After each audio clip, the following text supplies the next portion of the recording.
أعوذ بالله من الشيطان الرجيم. بسم الله الرحمن الرحيم. ويسألونك عن الروح قل الروح من أمر ربي وما أوتيتم من العلم إلا قليلا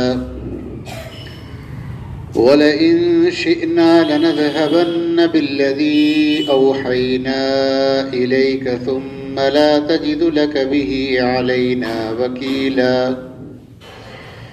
إلا رحمة من ربك إن فضله كان عليك كبيرا قل لئن اجتمعت الإنس والجن على أن يأتوا بمثل هذا القرآن لا يأتون بمثله ولو كان بعضهم لبعض ظهيرا ولقد صرفنا للناس في هذا القرآن من كل مثل فأبى أكثر الناس إلا كفورا.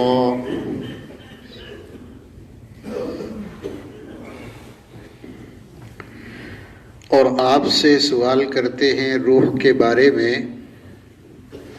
آپ کہہ دیجئے کہ روح میرے رب کا حکم ہے، اور جو کچھ تمہیں علم میں سے دیا گیا ہے وہ بہت تھوڑا سا ہے، اور اگر ہم چاہیں تو سلب کر لیں اس علم کو جو وحی کے طور پر ہم نے آپ کے پاس بھیجا ہے،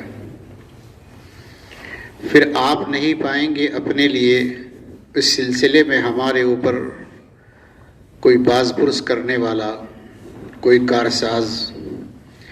یہ صرف تیرے رب کی رحمت ہے، یقیناً اس کا فضل آپ کے اوپر بہت بڑا ہے۔ آپ کہہ دیجئے کہ اگر اکٹھے ہو جائیں تمام انسان اور تمام جنات اس بنیاد پر کہ وہ اس جیسا قرآن لے آئیں گے تو وہ اس جیسا قرآن نہیں لا سکتے، اگرچہ وہ ایک دوسرے کی مدد بھی کریں۔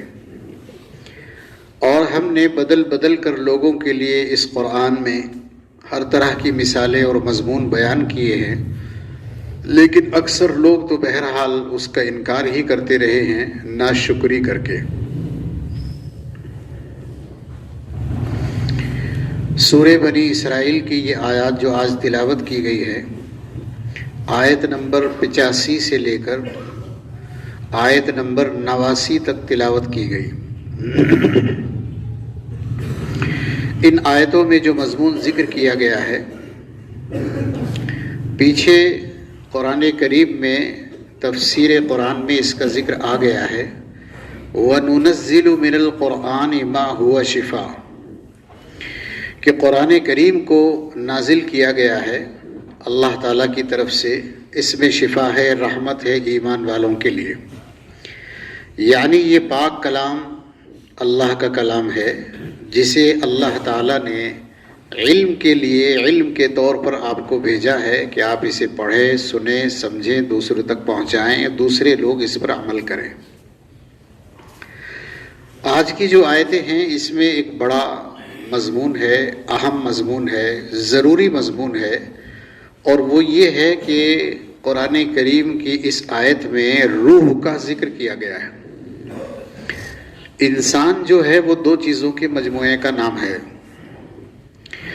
جو انسان نظر آتا ہے وہ دو چیزوں کے مجموعے کا نام ہے، یعنی انسان جسے انسان کہتے ہیں اس میں دو چیزیں ہوتی ہیں۔ ایک ہوتا ہے اس کا سر سے لے کر پیر تک بدن، جسم، ایک ہے اس جسم کے اندر رہنے والی روح جو نظر نہیں آتے۔ یہی وجہ ہے کہ انسان کے اندر جب تک روح رہتی ہے تب تک وہ انسان کہلاتا ہے۔ جب وہ روح انسان کے اندر سے نکل جاتی ہے، انسان مر جاتا ہے، پھر اسے کوئی انسان نہیں کہتا، اسے انسان کی لاش کہتے ہیں، انسان کا جنازہ کہتے ہیں۔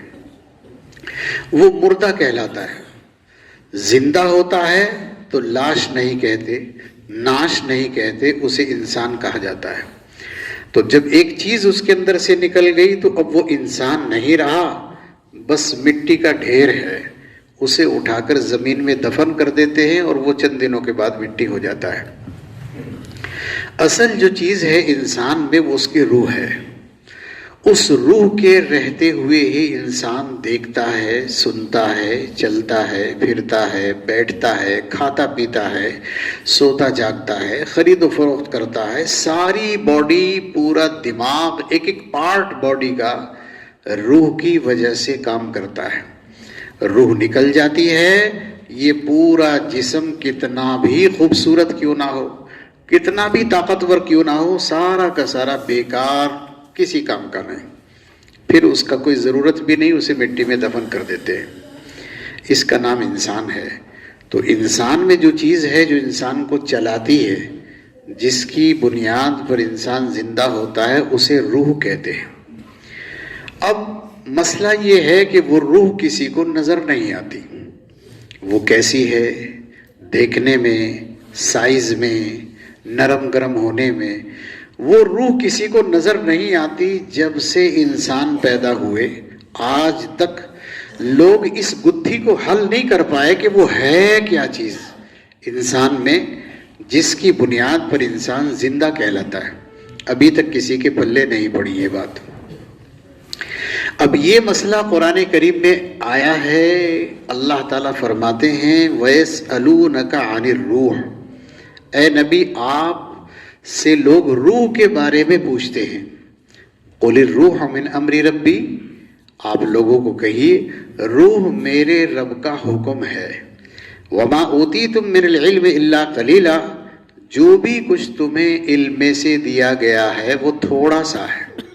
مطلب یہ ہے روح ایک چیز ہے، اللہ کی مخلوق ہے روح، لیکن اس روح کو سمجھنے کے لیے آپ کے پاس نالج نہیں ہے، علم نہیں ہے. آپ کے دماغ میں اس کی طاقت نہیں ہے کہ آپ اس کی باریکیوں کو، اس کے پہلوؤں کو سمجھ سکیں.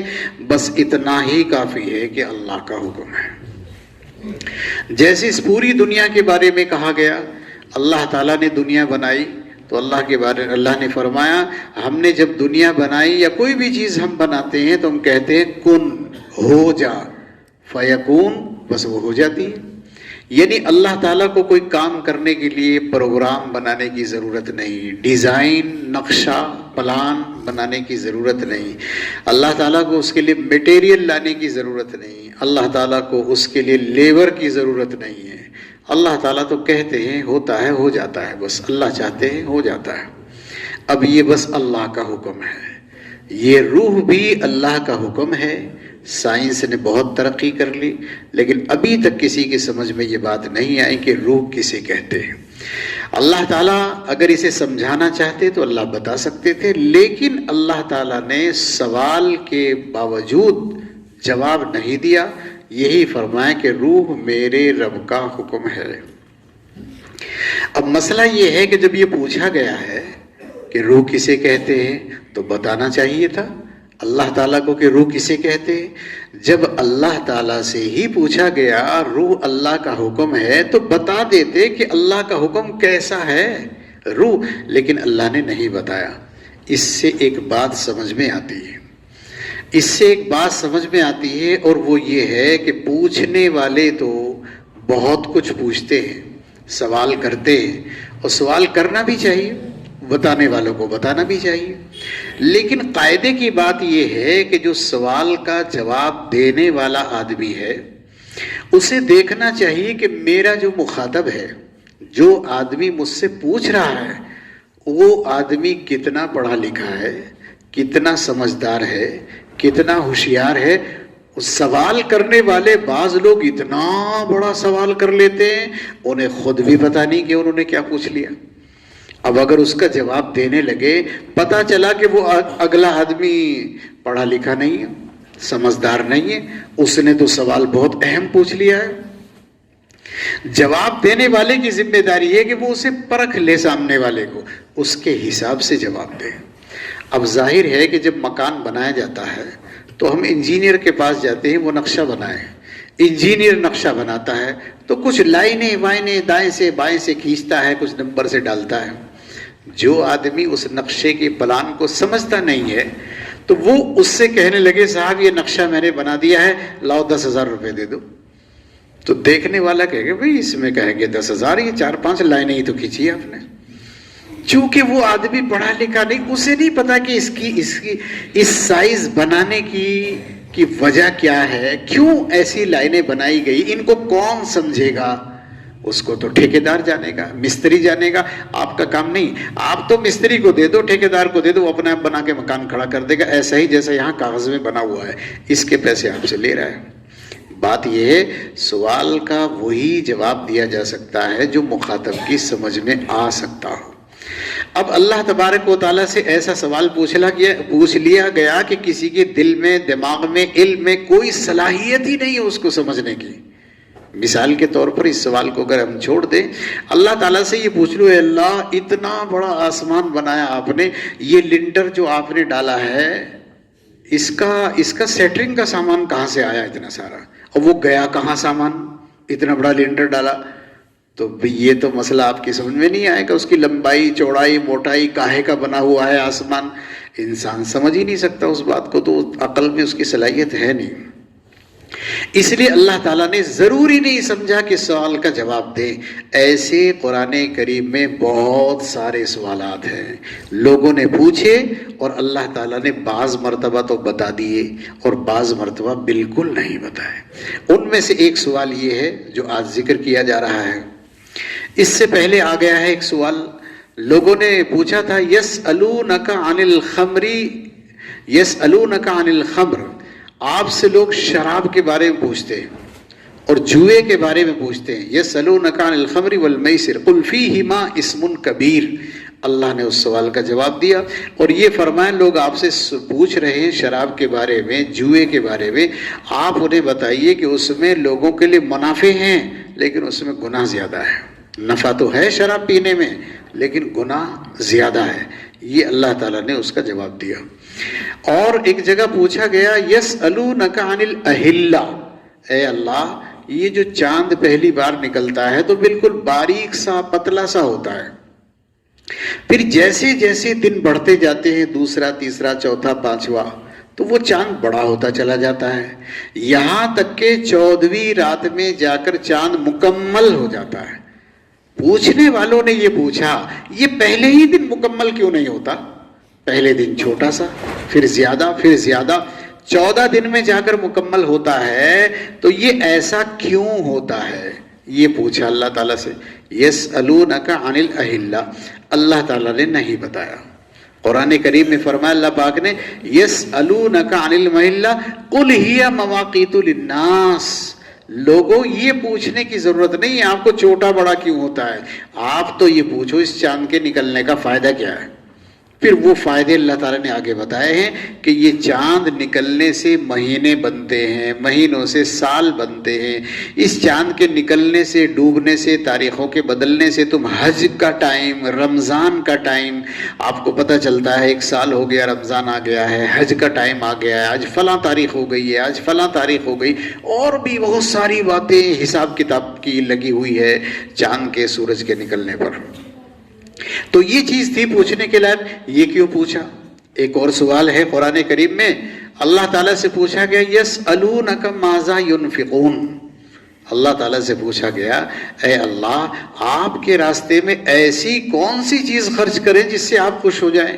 سونا دیں، چاندی دیں، پیسے دیں، سامان چیزیں دیں، کپڑے دیں، گوشت دیں، کیا دیں؟ یسألونک ماذا ینفقون، اے اللہ آپ کے راستے میں کیا خرچ کریں؟ اللہ تعالیٰ نے فرمایا یہ میٹر نہیں ہے کہ آپ کیا خرچ کریں. قل ما انفقتم من شیء، اللہ تعالیٰ فرماتے ہیں جو بھی کچھ تم دو گے مال تمہیں ہم اس کا بدلہ تمہیں دے دیں گے، بس وہ اپنے ماں باپ پر خرچ کرو، اپنے بھائیوں بھتیجوں پر خرچ کرو، اپنے رشتہ داروں پر خرچ کرو، غریبوں پر خرچ کرو، یتیموں پر خرچ کرو، مسکینوں پر خرچ کرو، جو بھی کچھ چاہے خرچ کرو. یہ مطلب نہیں کہ آپ سونا دو، چاندی دو، پیسہ دو، جو چاہے دو، جو آپ کی ہمت ہے. یہ پوچھنے کی ضرورت نہیں کہ کیا دے، سونا دیں، چاندی دے، پیسہ دے، یہ میٹر نہیں ہے. میٹر یہ ہے کہ آپ کو دینا چاہیے. آپ جو بھی دو گے بس اپنے ماں باپ، رشتہ داروں، عزیز و اقارب پر، یتیموں پر، غریبوں پر، مسکینوں پر، مسافروں پر خرچ کرو. ہم یہ چاہتے ہیں. آپ کو کیا خرچ کرنا ہے تو آپ جانو. تو اللہ تعالیٰ نے یہ نہیں بتایا کہ کیا خرچ کرنا ہے، جس کا مطلب یہ ہے کہ قرآن کریم میں بہت سارے سوالات ہیں جو پوچھے گئے ہیں. بعض مرتبہ تو اللہ تعالیٰ نے سوال کا وہی جواب دے دیا جو پوچھنے والے نے پوچھا ہے، اور بعض مرتبہ اللہ تعالیٰ نے سوال کا وہ جواب نہیں دیا جو پوچھنے والے نے پوچھا ہے. اس کا مطلب یہ ہے جس نے سوال کیا ہے اس میں اس کی اہلیت نہیں ہے، وہ سمجھ نہیں سکتا اس کو، اس لیے اللہ تعالیٰ نے اس کا جواب نہیں دیا. تو یہ سوال ایسا ہی سوال ہے جس کے بارے میں فرمایا اللہ تعالیٰ نے آپ سے سوال کرتے ہیں روح کے بارے میں، آپ کہہ دیجئے روح میرے رب کا حکم ہے. وما اوتیتم من العلم الا قلیلا، اور جتنی نالج آپ کے پاس ہے، جتنا علم آپ کے پاس ہے، یہ علم تو بہت تھوڑا سا ہے. یعنی روح کو سمجھنے کے لیے جتنا علم چاہیے وہ علم آپ کے پاس نہیں ہے. اب یہاں یہ بات تو ہو گئی پوری. دوسری بات یہ ہے کہ لوگوں نے یہ سوال پوچھا کیسے، سمجھ میں کیسے آئی ان کی بات. حضور اکرم صلی اللہ علیہ وسلم مکے میں پیدا ہوئے، پلے بڑے جوان ہوئے، مکے میں رہتے تھے. وہیں رہتے رہتے آپ نے نبوت کا دعویٰ کیا کہ میں نبی ہوں.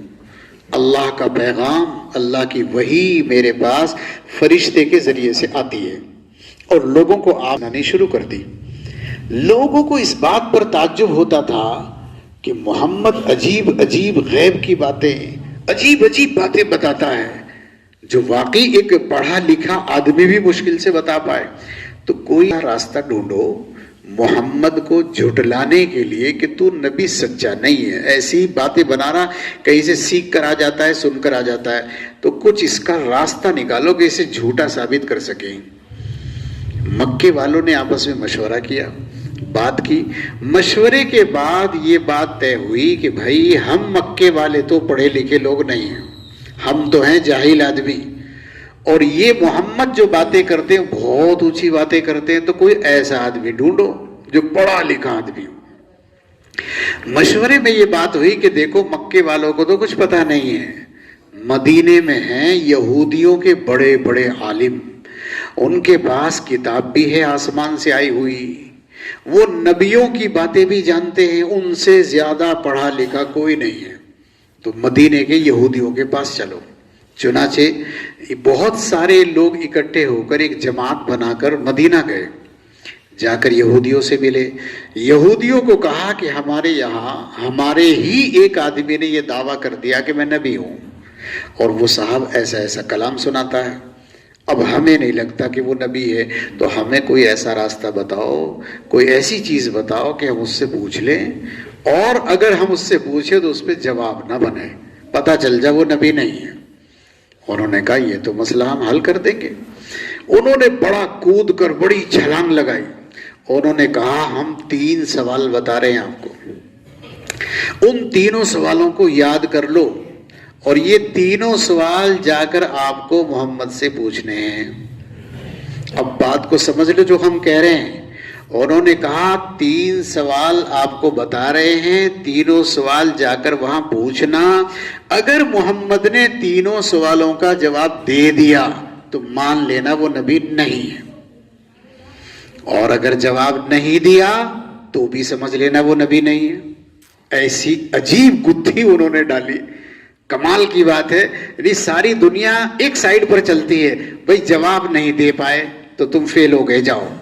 انہوں نے کہا اگر جواب دے دیا تو بھی نبی نہیں، اور اگر جواب نہیں دیا تو بھی نبی نہیں، جاؤ پوچھ لو 3 سوال. وہ تو سر پکڑ کر بیٹھ گئے مکے والے. بھئی یہ کس طرح کی بات ہوئی؟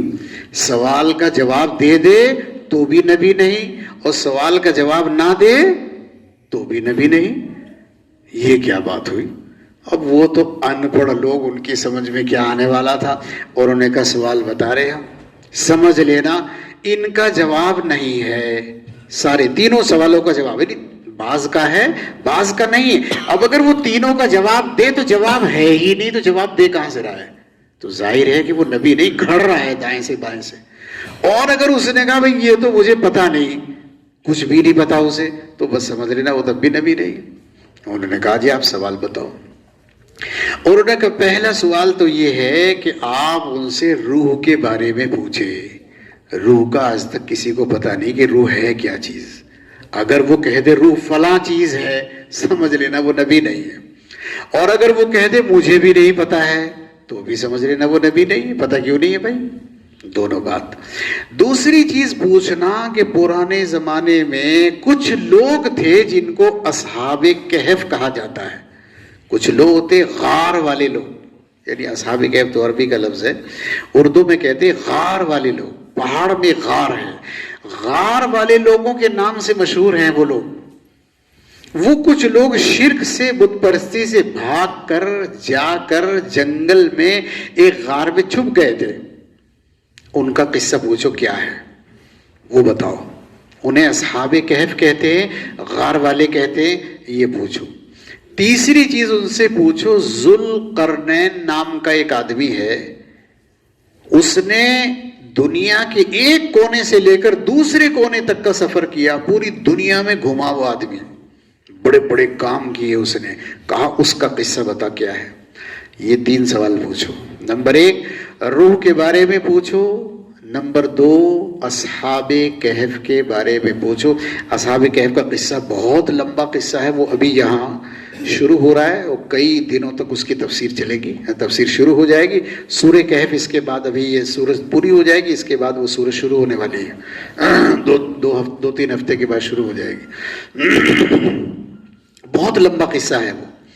تو یہ 3 سوال انہوں نے بتایا کہ اصحاب کہف کے بارے میں پوچھنا, روح کے بارے میں پوچھنا, اور اس آدمی کے بارے میں پوچھنا جس نے دنیا کے کونے سے لے کر دوسرے کونے تک کا سفر کیا. بڑے بڑے کارنامے اس نے انجام دیے. وہ کارنامے پوچھو اس سے, کون آدمی ہے وہ اور کیا کارنامے ہیں. یہ 3 سوال پوچھو. اب ظاہر ان 3 سوالوں میں 1-2 کا تو جواب ہو جائے گا, ایک کا جواب نہیں ہے, روح والے کا. اب اگر کہے جی یہ ہے روح, تو ظاہر روح کا مطلب پتہ ہی نہیں, کسی کو تو پتہ کہاں سے رہا ہے. اور اگر وہ کہے مجھے پتہ نہیں, تو پھر اس کا مطلب اس کے پلے کچھ ہے نہیں. دونوں باتیں ہیں.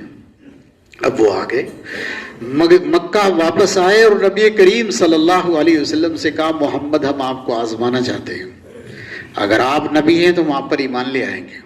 ہم نے 3 سوال جاننے ہیں, آپ ان 3 سوالوں کا ہمارے جواب دے دیں. حضور اکرم صلی اللہ علیہ وسلم نے فرمایا پوچھیے. انہوں نے یہ 3 سوال پوچھے جن کو ذکر کیا گیا ابھی. اب نبی کریم صلی اللہ علیہ وسلم نے ان سوالوں کو سنا اور آپ نے فرمایا بھائی کل کو بتا دوں گا, یعنی سوال ہے میں کل بتا دوں گا. کہا کوئی بات نہیں, آپ کل بتا دیں. چلے گئے. اگلے دن کا وعدہ کر لیا اور اس گمان میں, اس امید پر بیٹھے رہے کہ اللہ تعالیٰ کا فرشتہ تو آتا ہی رہتا ہے وہی لے کر, تو صبح میں شام میں رات میں کسی وقت آئے گا, اسے پوچھ لیں گے وہ بتا دے گا, یہ اللہ تعالیٰ کوئی وہی بھیج دیں گے. مگر اللہ تعالیٰ کو یہ وعدہ کرنا اچھا نہیں لگا کہ آپ نے کیسے کہہ دیا کہ میں کل بتا دوں گا. آپ کے بس میں تھوڑا ہی ہے, آپ نے کل کیسے کہہ دیا. اللہ تعالیٰ کو بھی اچھا نہیں لگا. اللہ تعالیٰ نے فرشتے کو جانے ہی نہیں دیا, وہ رک گیا. 1 دن ہوا, 2 دن ہوا, 4 دن ہوا, اور نبی کریم صلی اللہ علیہ وسلم تو پریشان ہو گئے, بھئی یہ کیا ہوا, وہی نہیں آ رہی. بعض روایات میں لکھا ہے کہ 15 دن گزر گئے, بعض کتابوں میں لکھا 20 دن, 25 دن, 40 دن تک کا ذکر لکھا ہے. 15 دنوں 40 دنوں ایک ہی بات ہے, کافی وقت گزر گیا. کافی دنوں کے بعد حضرت جبریل علیہ السلام تشریف لائے اور 3 سوالوں کے بارے میں جو فرمایا وہ یہاں سے شروع ہو رہا ہے. 3 سوال آئیں گے. یہ سوال آج ایک ہے اور پھر اگلی صورت آئے گی, 2 سوال اس میں ہیں.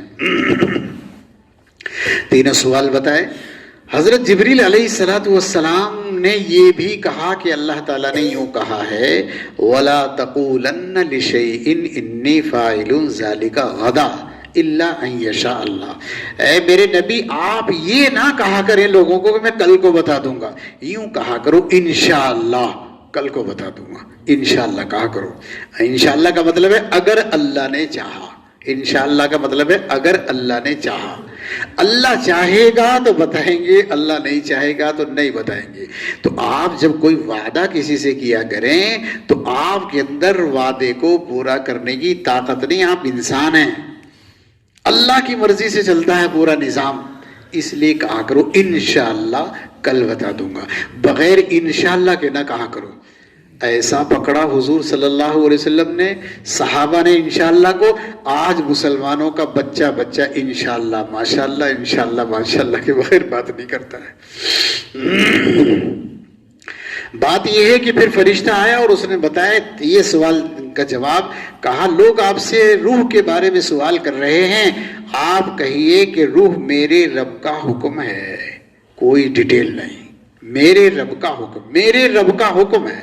یہ جواب گرچہ جواب نہیں ہے سوال کا، لیکن لوگوں میں چونکہ سمجھنے کی صلاحیت نہیں تو جواب وہ نہیں دیا جس کی صلاحیت نہیں ہے. اور جس کی صلاحیت ہے وہ جواب آگے اتنے لمبے جواب ہیں کہ بہت دل لگ جائیں گے اس کو سننے میں، پڑھنے میں. اتنی لمبی تفصیلات اور ڈیٹیل ہے اس میں جو آگے شروع ہو رہی ہے. بہرحال نبی کریم صلی اللہ علیہ وسلم نے تینوں سوالوں کا جواب دے دیے، مگر وہ تو کہاں ماننے والے تھے، ایمان نہیں لائے. فرماتے ہیں کہ اللہ تبارک و تعالیٰ کہ لوگ آپ سے روح کے بارے میں سوال کر رہے ہیں، آپ کہہ دیجئے میرے رب کا حکم ہے. وما اوتیتم من العلم الا قلیلا، جو تمہیں علم دیا گیا ہے روح کو سمجھنے کے لیے وہ کافی نہیں ہے، تھوڑا سا ہے.